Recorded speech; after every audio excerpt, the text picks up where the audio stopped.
are now all dead. Only the sepulchre of memory remains, memory now enclosed in stone, because those days and times are gone forever. Yet, those were the days that begot us. After a hard day's travail of working in the fields, weeding, slashing bushes, digging holes for tomatoes, digging holes for sweet potatoes to come and blossom to perfection, using the planing stick to sow pigeon peas, corn, beans, and pumpkins, and doing so on the right moon with the right high tide.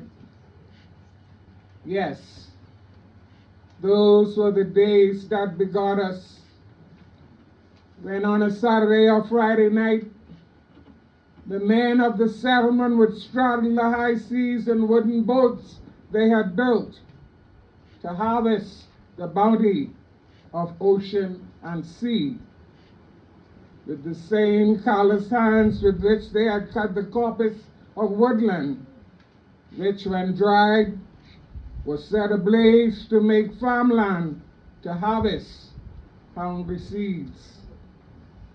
Seeds of tomatoes, seeds of pumpkin, and seeds of corn.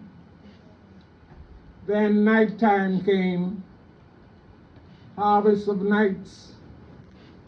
After a meal of steamed fish and native corn grits ground by hand at the grits mill, or perhaps pea soup and dumplings, or well-smoked dried cornfish taken from the rafters in the thatch outside kitchen and soaked overnight with the maggots floating proudly on top of the water.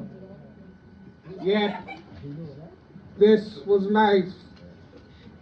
Back in the old days, when we as children humbly gathered ourselves around the smoke pot fires and listened to those tales of tales that defined us, told us who we were, told us who our grandparents were, told us who our great-grandparents were, told us about the hard knocks of life and the aftertaste of freedom, told us about the rocky road from the dawn of time and the yawning gates of an unknown future.